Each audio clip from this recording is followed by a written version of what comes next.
Hello, dear students.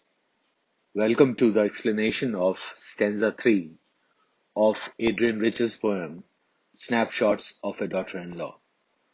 So far, in the first two stanzas, we have seen how the daughter-in-law sees her mother-in-law wasting her life, remaining and spending her days in a constrained kind of manner, and the kind of manner in which she herself is living.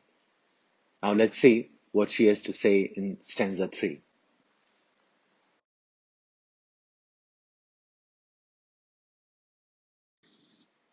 First of all, I'll read out the stanza 3 to you. A thinking woman sleeps with monsters. The beak that grips her, she becomes. And nature, that sprung-lidded, still commodious, steamer trunk of tempura and mores, gets stuffed with it all. The mildewed orange flowers, the female bills, the terrible breasts of bodice beneath flat foxes' heads and orchids. Two handsome women, gripped in argument, each proud, acute, subtle. I hear scream across the cut glass and majolica like furies cornered from their prey. The argument ad feminam. All the old knives that have rusted in my back, I drive in yours, mas embable, monsieur. So now, when we say that, when we think of this image of a thinking woman, maybe a general woman doesn't think that much about the kinds of things that she is doing or the way that she is trapped. But if you have a thinking woman, she does think about the kind of life that she's spending and the constraints that are around her. So she says that she feels like a woman sleeping with monsters. And who are these monsters? They can be anyone, the family members who bring along responsibility, all kinds of responsibilities, the children, the husband, the mother-in-law, all sorts of things. If you really feel that they are the instruments of your entrapment, you might look at them as monsters. The beak that grips her, she becomes. And the beak that grips her is like a figure of death or the threats that she has in her life, and she seems to be trapped in the beak of that threat. And nature, that sprung-lidded, still commodious steamer trunk of tempura and mores, and nature is also full of examples, and these examples that have been created by men to define women get stuffed with it. Now, women are identified with orange flowers, and then there is the description of the female pills. These are menstruation pills that they are supposed to take, or maybe the pills to stop them from getting pregnant. That the onus of taking these pills also comes to women only. Men have no part in that. And then the terrible breasts of Borica between flat foxes' heads and orchids. And then there is this reference to the female breasts that have to remain hidden in some kind of manner or the other. And so you there are impositions that you can't simply overlook. And then there is this image of two handsome women gripped in argument. And what are they arguing about? Each one of them is proud, acute, subtle. But all these words, proud, acute, subtle, they do not really refer to the qualities these women have. But all of this, being proud, acute, and subtle, is really misplaced. Misplaced in the sense that they do not go for those arguments that are really meant to be made. That is, that how men have treated them and how men have limited their possibilities. I hear scream across the cut glass and majolica, like furies cornered from the prey. Now, in these normal conversations that happen between women, Adrian Rich says that she uh, whatever is at the outside, the cut glasses and all the cutlery and everything.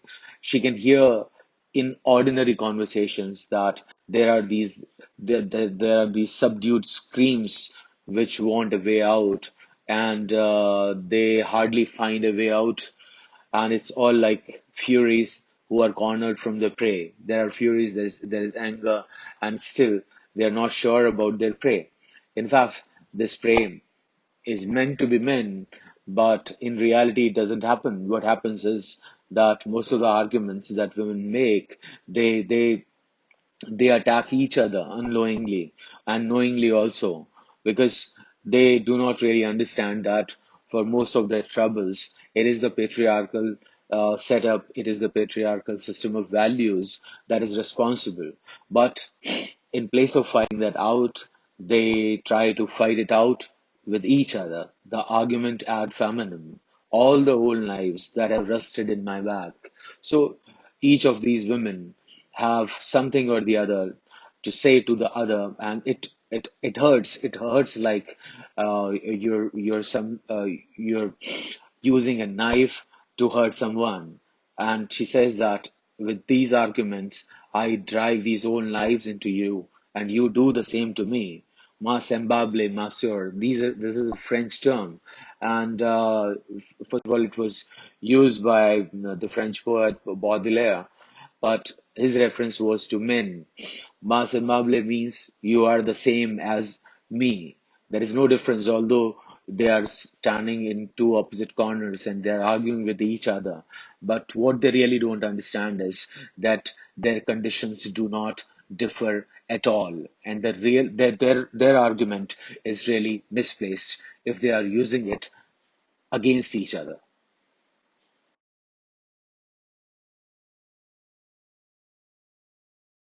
Now, as in the earlier stanzas, I'll read out the basic kind of explanation that has been provided by Jivan Kumar.